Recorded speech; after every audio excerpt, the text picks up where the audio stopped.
Tim SAR memutuskan menggunakan alat berat pada hari keempat evakuasi korban bangunan musola ambruk Pondok Pesantren Al-Khozini Sidoarjo, Jawa Timur.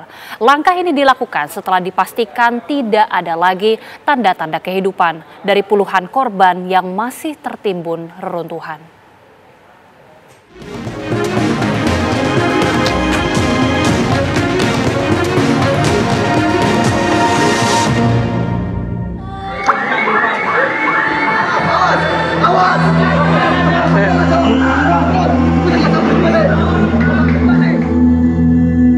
Haikal, nggak terjepit apa-apa ya, nggak terasa sakit apa-apa.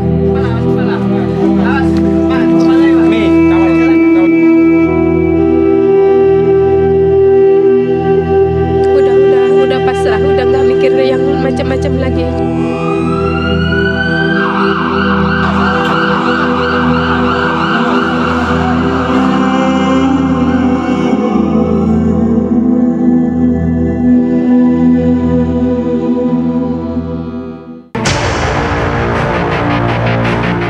Pada 3 hari awal evakuasi reruntuhan Ponpes Al-Khozini, tim SAR gabungan tidak menggunakan alat berat seperti ekskavator. Langkah ini diambil untuk memaksimalkan peluang korban selamat sekaligus menjaga keselamatan petugas di lapangan. Kondisi kejadian merupakan reruntuhan dari 3 lantai dan ada bangunan lantai keempat yang sedang dibangun.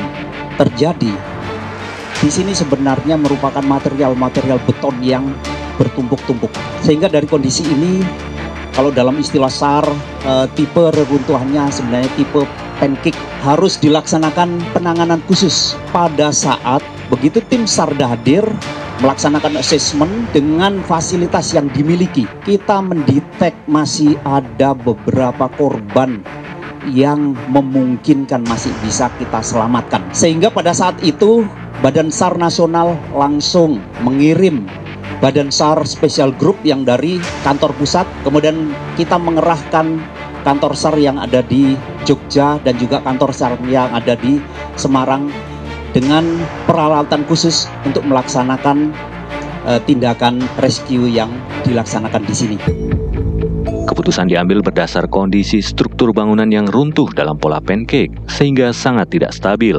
Getaran atau tekanan sedikit saja dari alat berat dikhawatirkan dapat memicu keruntuhan susulan yang berpotensi menimpa korban yang mungkin masih hidup di antara celah reruntuhan.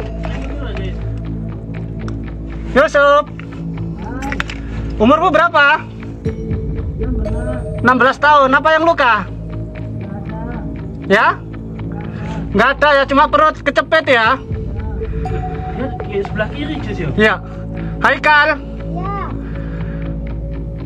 Kamu yang sakit apa, Nak? Semuanya sakit. Oke, semangat ya. Sabar ya. Sabar. Ini yang satu sudah selamat. Kamu sabar ya. Sabar ya, Nak ya. Aku Ajis dari Rescue Surabaya ya. Sabar ya, ini usaha. Masuk.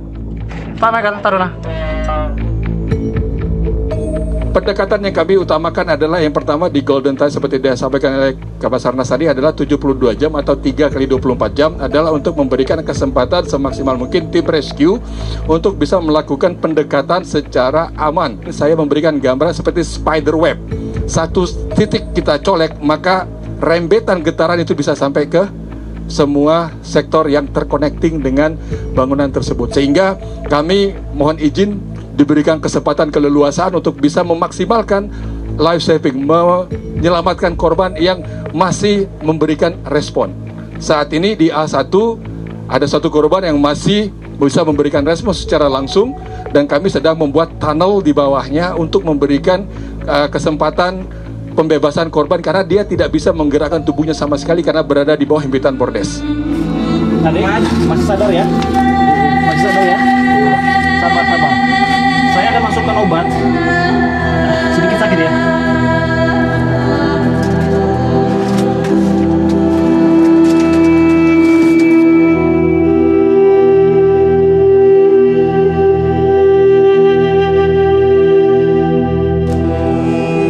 Selama proses evakuasi manual itu, tim fokus mencari dan mengevakuasi korban secara hati-hati karena dua alasan utama, yaitu resiko tinggi dan upaya memanfaatkan golden time penyelamatan. Kita bersyukur kepada Allah Subhanahu wa Ta'ala bahwa ini adalah suatu hal yang di luar pikiran saya.